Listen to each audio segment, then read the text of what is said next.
أعوذ بالله من الشيطان الرجيم. بسم الله الرحمن الرحيم. ياسين والقرآن الحكيم إنك لمن المرسلين على صراط مستقيم. تنزيل العزيز الرحيم لتنذر قوما ما أنذر آباؤهم فهم غافلون. لقد حق القول على أكثرهم فهم لا يؤمنون. إنا جعلنا في أعناقهم أغلالا فهي إلى الأذقان فهم مقمحون.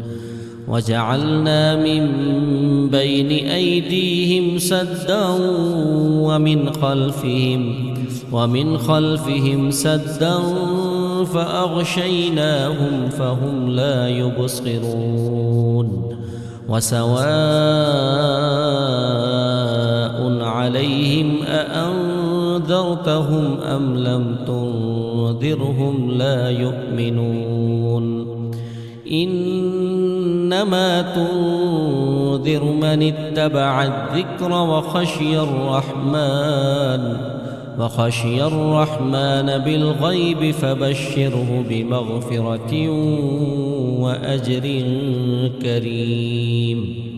إنا نحن نحيي الموتى ونكتب ما قدموا وآثارهم وكل شيء أحصيناه في إمام مبين. واضرب لهم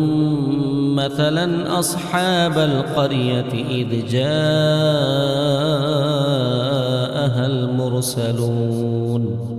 إذ أرسلنا إليهم اثنين فكذبوهما فعززنا بثالث فقالوا إنا إليكم مرسلون.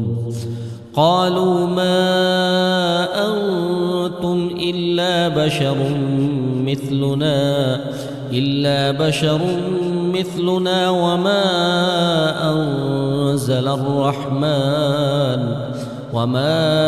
أنزل الرحمن من شيء إن أنتم إلا تكذبون. قالوا ربنا يعلم إنا إليكم لمرسلون وما علينا إلا البلاغ المبين. قالوا إنا تطيرنا بكم لئن لم تنتهوا لنرجمنكم وليمسنكم منا عذاب أليم. قالوا طائركم معكم أئن ذكرتم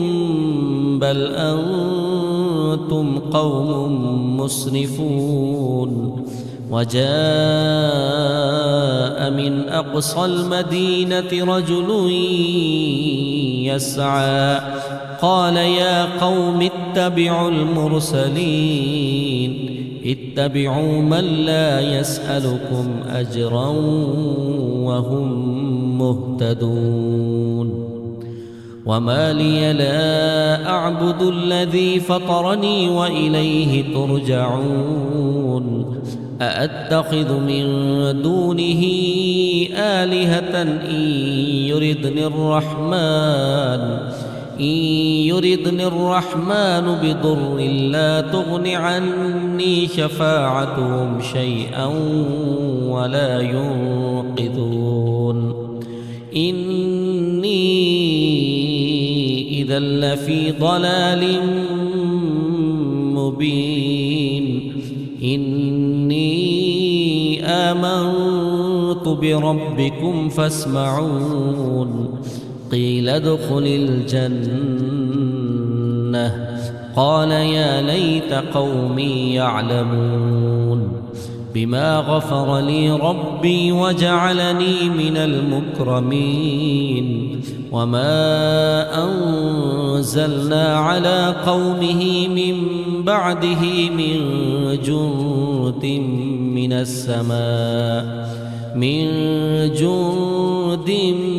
من السماء وما كنا منزلين إن كانت إلا صيحة واحدة فإذا هم خامدون يا حسرة على العباد ما يأتيهم من رسول إلا كانوا به يستهزئون ألم يروا كم أهلكنا قبلهم من القرون أنهم إليهم لا يرجعون وإن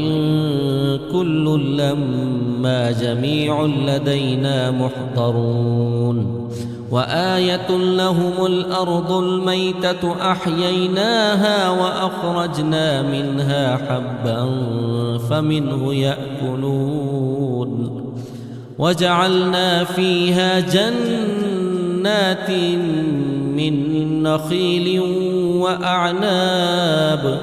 من نخيل وأعناب وفجرنا فيها من العيون ليأكلوا من ثمره وما عملته أيديهم أفلا يشكرون سبحان الذي خلق الأزواج كلها مما تنبت الأرض ومن أنفسهم ومما لا يعلمون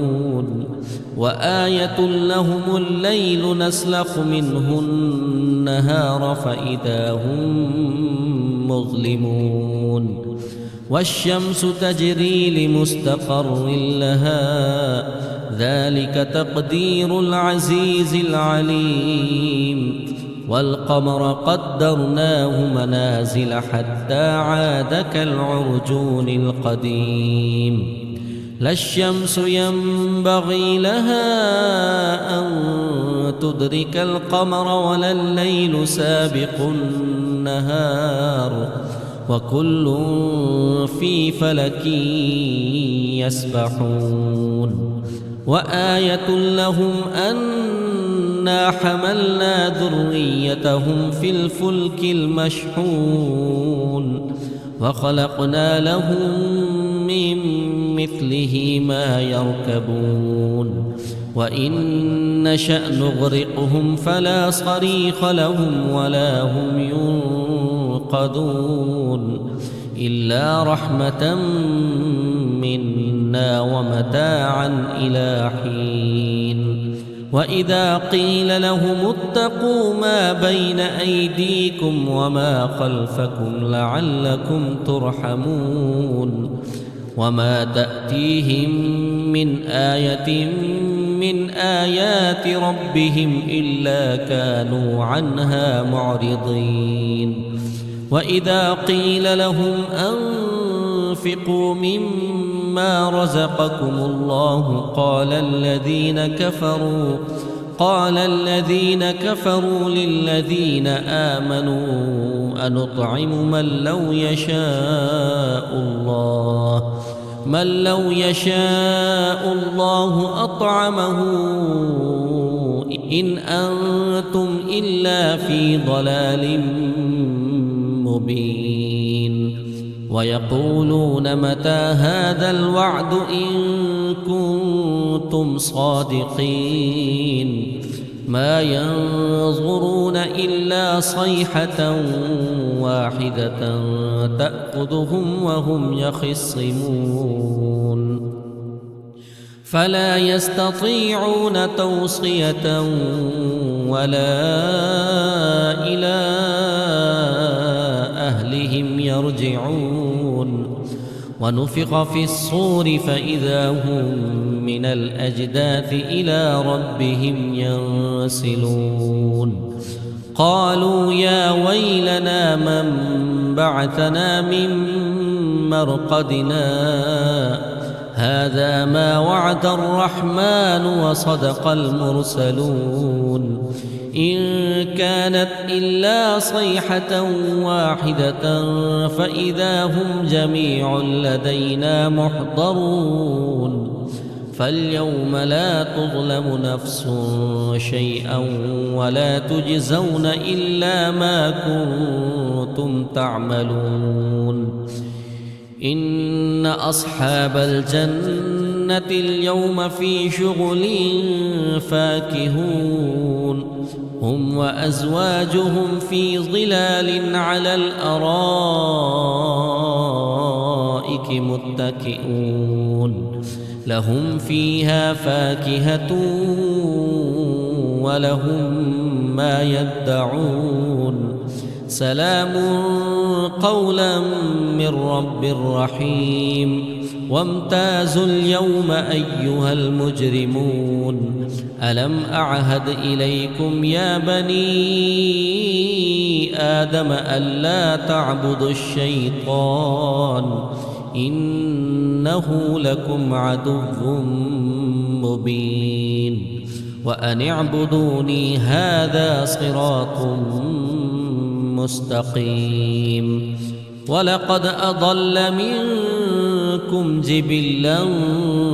كثيرا أفلم تكونوا تعقلون هذه جهنم التي كنتم توعدون اصلوها اليوم بما كنتم تكفرون اليوم نختم على أفواههم وتكلمنا أيديهم وتشهد أرجلهم بما كانوا يكسبون ولو نشاء لطمسنا على أعينهم فاستبقوا الصراط فأنى يبصرون ولو نشاء لمسخناهم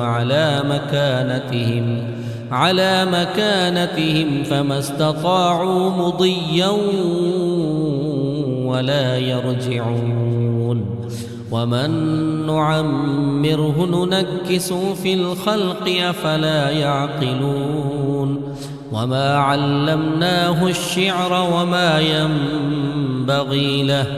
إن هو إلا ذكر وقرآن مبين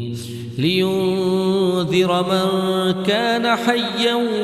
ويحق القول على الكافرين أولم يروا أنا خلقنا لهم مما عملت أيدينا أنعاما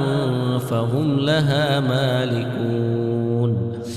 وذللناها لهم فمنها ركوبهم ومنها يأكلون ولهم فيها منافع ومشارب أفلا يشكرون واتخذوا من دون الله آلهة لعلهم ينصرون لا يستطيعون نصرهم وهم لهم جند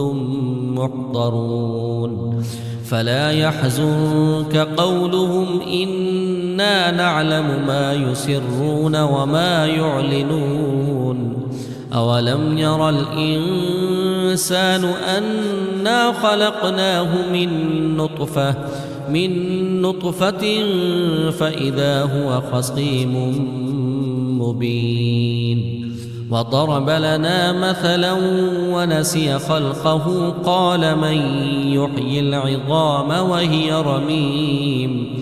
قل يحييها الذي أنشأها أول مرة وهو بكل خلق عليم الذي جعل لكم من الشجر الأخضر نارا فإذا أنتم منه توقدون أوليس الذي خلق السماوات والأرض بقادر على أن يخلق مثلهم بلى وهو الخلاق العليم إنما أمره إذا أراد شيئا أن يقول له كن فيكون فسبحان الذي بيده ملكوت كل شيء وإليه ترجعون.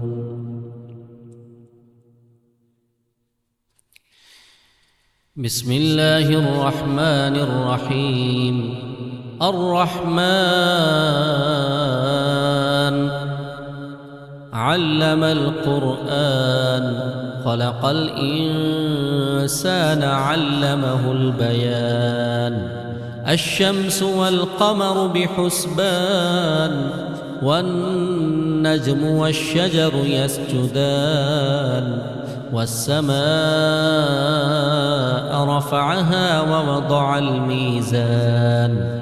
ألا تطغوا في الميزان وأقيموا الوزن بالقسط ولا تخسروا الميزان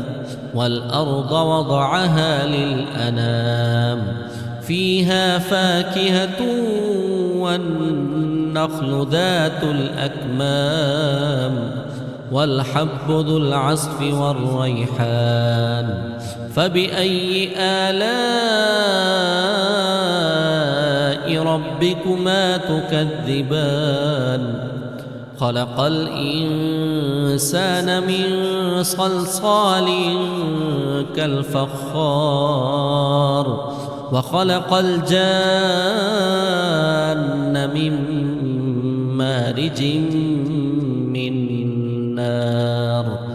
فبأي آلاء ربكما تكذبان رب المشرقين ورب المغربين فبأي آلاء ربكما تكذبان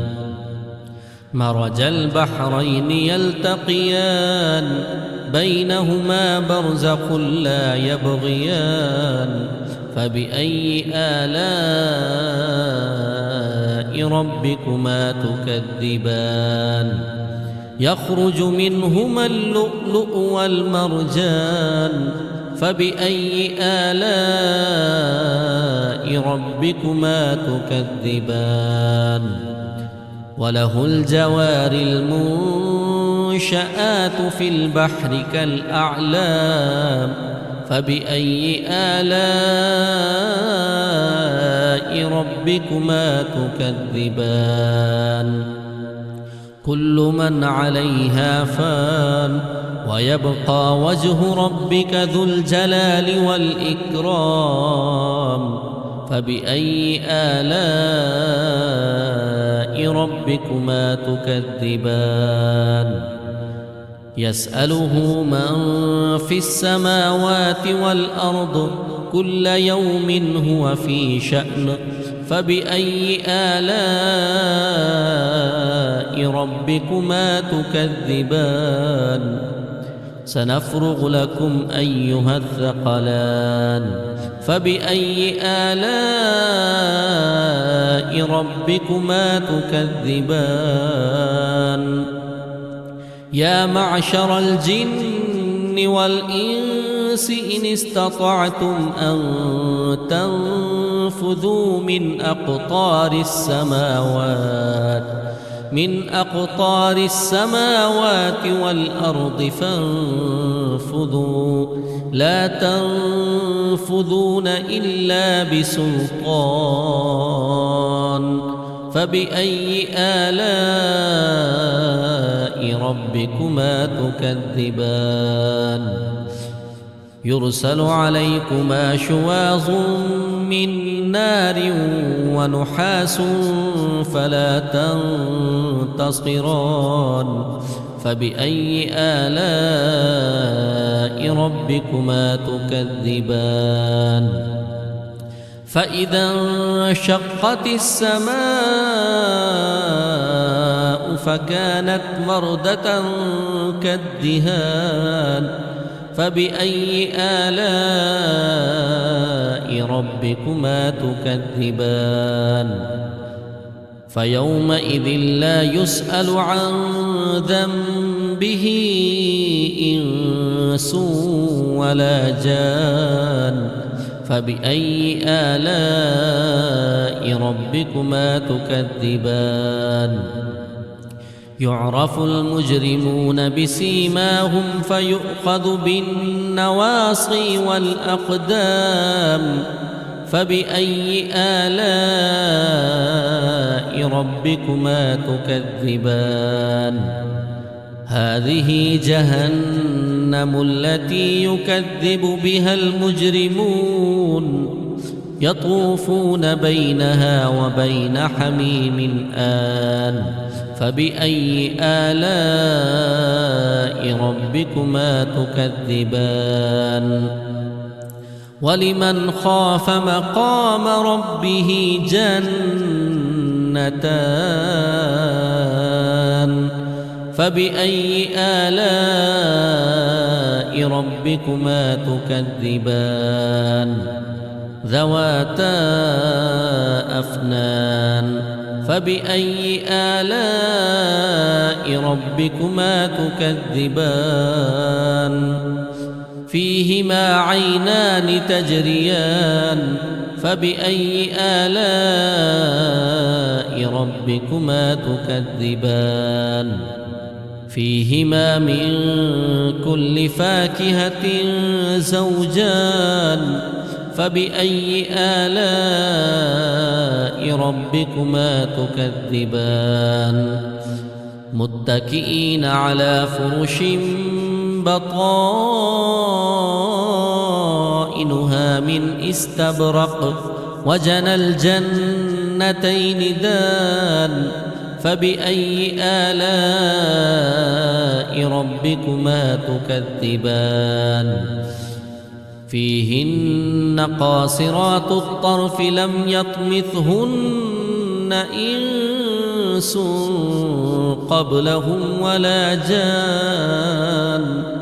فبأي آلاء ربكما تكذبان كأنهن الياقوت والمرجان فبأي آلاء ربكما تكذبان هل جزاء الإحسان إلا الإحسان فبأي آلاء ربكما تكذبان ومن دونهما جنتان فبأي آلاء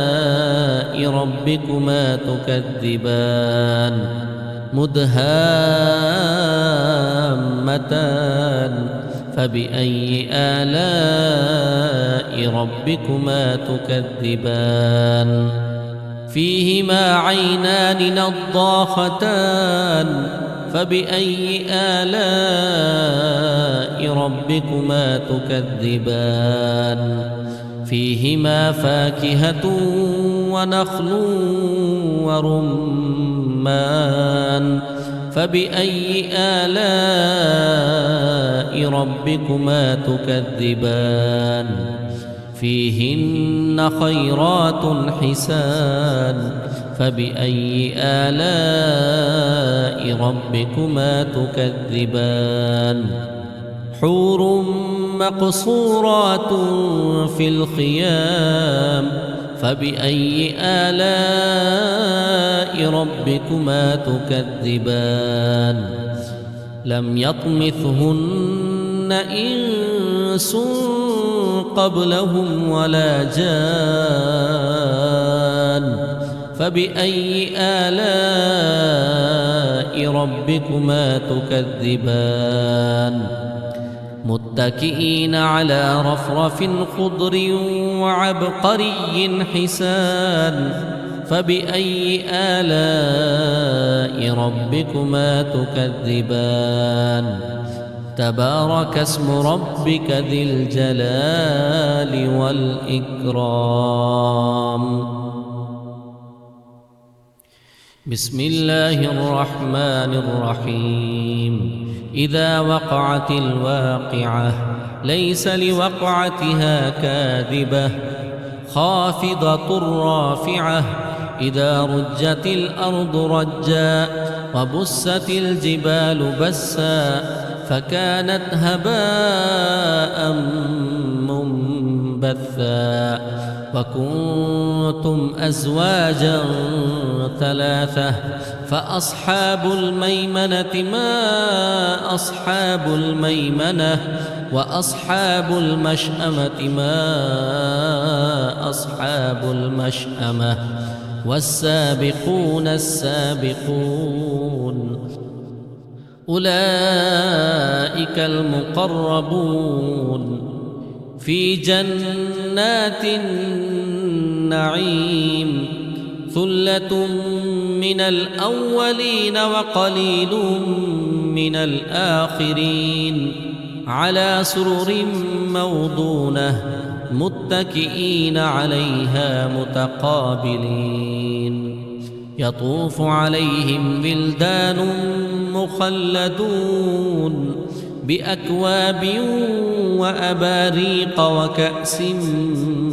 من معين لا يصدعون عنها ولا ينزفون وفاكهة مما يتخيرون ولحم طير مما يشتهون وحور عين كأمثال اللؤلؤ المكنون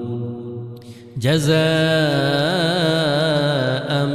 بما كانوا يعملون لا يسمعون فيها لغوا ولا تأثيما إلا قيلا سلاما سلاما وأصحاب اليمين ما أصحاب اليمين في سدر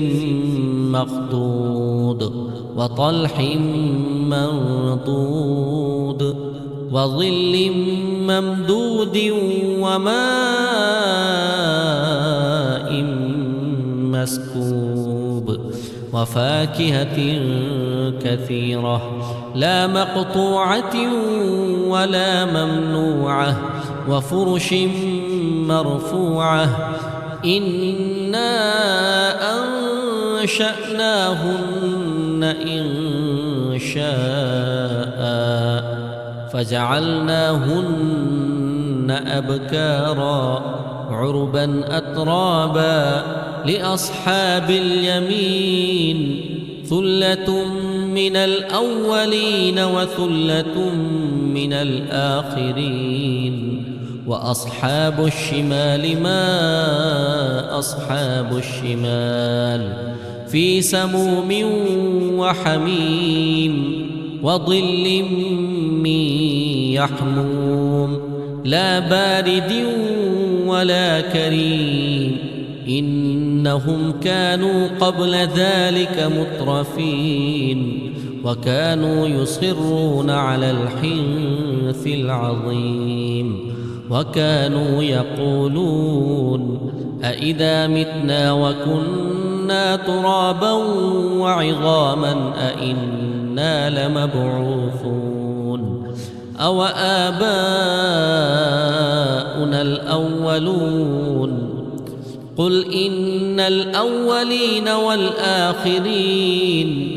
لمجموعون إلى ميقات يوم معلوم ثم إنكم أيها الضالون المكذبون لآكلون من شجر من زقوم فمالئون منها البطون فشاربون عليه من الحميم فشاربون شرب الهيم هذا نزلهم يوم الدين نحن خلقناكم فلولا تصدقون أفرأيتم ما تمنون أأنتم تخلقونه أم نحن الخالقون نحن قدرنا بينكم الموت وما نحن بمسبوقين على أن نبدل أمثالكم وننشئكم فيما لا تعلمون ولقد علمتم النشأة الأولى فلولا تذكرون أفرأيتم ما تحرثون أأنتم تزرعونه أم نحن الزارعون لو نشاء لجعلناه حطاما فظلتم تفكهون إنا لمغرمون بل نحن محرومون أفرأيتم الماء الذي تشربون أأنتم أنزلتموه من المزن أم نحن المنزلون لو نشاء جعلناه أجاجا فلولا تشكرون أفرأيتم النار التي تورون أأنتم أنشأتم شجرتها أم نحن المنشئون نحن جعلناها تذكرة ومتاعا للمقوين فسبح باسم ربك العظيم فلا أقسم بمواقع النجوم وإنه لقسم لو تعلمون عظيم إنه لقرآن كريم في كتاب مكنون لا يمسه إلا المطهرون تنزيل من رب العالمين أفبهذا الحديث أنتم مدهنون وتجعلون رزقكم أنكم تكذبون فلولا إذا بلغت الحلقوم وأنتم حينئذ تنظرون ونحن أقرب إليه منكم ولكن لا تبصرون فلولا إن كنتم غير مدينين ترجعونها إن كنتم صادقين فأما إن كان من المقربين فروح وريحان وجنة نعيم وأما إن كان من أصحاب اليمين فسلام لك من أصحاب اليمين وأما إن كان من المكذبين الضالين فنزل من حميم وتصلية جحيم إن هذا لهو حق اليقين فسبح باسم ربك العظيم بسم الله الرحمن الرحيم تبارك الذي بيده الملك وهو على كل شيء قدير الذي خلق الموت والحياة ليبلوكم أيكم أحسن عملا وهو العزيز الغفور الذي خلق 7 سماوات طباقا ما ترى في خلق الرحمن من تفاوت فارجع البصر هل ترى من فطور ثم ارجع البصر كرتين ينقلب إليك البصر خاسئا وهو حسير لقد زينا السماء الدنيا بمصابيح وجعلناها رجوما للشياطين وأعتدنا لهم عذاب السعير وللذين كفروا بربهم عذاب جهنم وبئس المصير إذا ألقوا فيها سمعوا لها شهيقا وهي تفور تكاد تميز من الغيظ كلما ألقي فيها فوج سألهم خزنتها ألم يأتكم نذير قالوا بلى قد جاءنا نذير فكذبنا وقلنا ما نزل الله من شيء إن أنتم إلا في ضلال كبير وقالوا لو كنا نسمع أو نعقل ما كنا في أصحاب السعير فاعترفوا بذنبهم فسحقا لأصحاب السعير إن الذين يخشون ربهم بالغيب لهم مغفرة وأجر كبير وأسروا قولكم أو اجهروا به إنه عليم بذات الصدور ألا يعلم من خلق وهو اللطيف الخبير هو الذي جعل لكم الأرض ذلولا فامشوا في مناكبها وكلوا من رزقه وإليه النشور أأمنتم من في السماء أن يخسف بكم الأرض فإذا هي تمور أم أمنتم من في السماء أن يرسل عليكم حاصبا فستعلمون كيف نذير ولقد كذب الذين من قبلهم فكيف كان نكير أولم يروا إلى الطير فوقهم صافات ويقبضن ما يمسكهن إلا الرحمن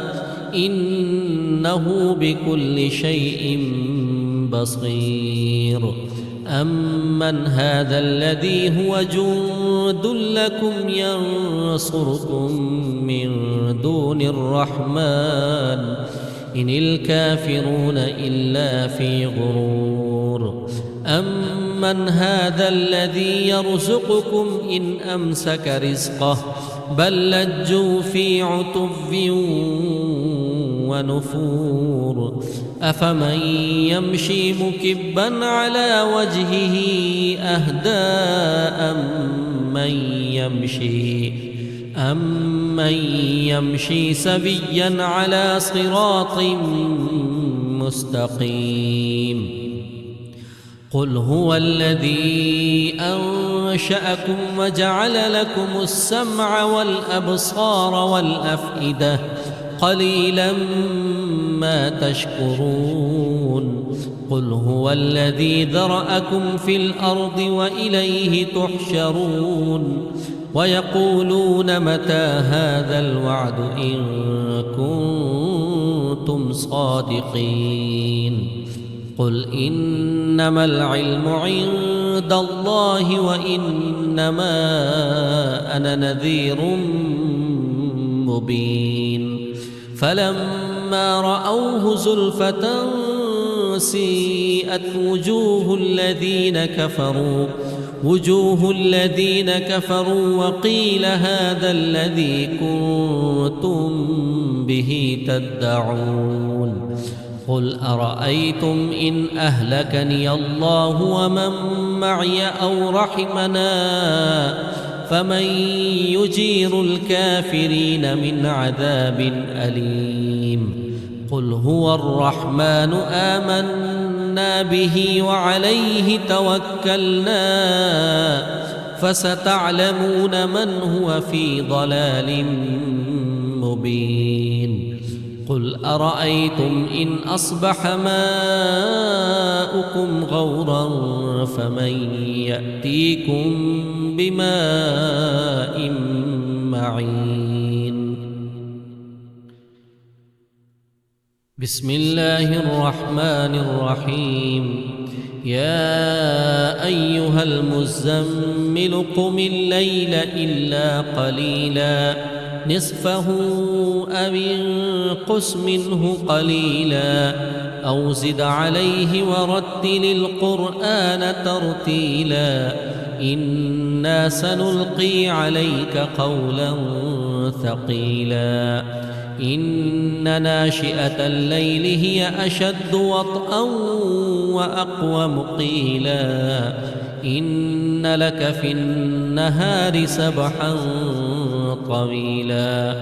واذكر اسم ربك وتبتل إليه تبتيلا رب المشرق والمغرب لا إله إلا هو فاتخذه وكيلا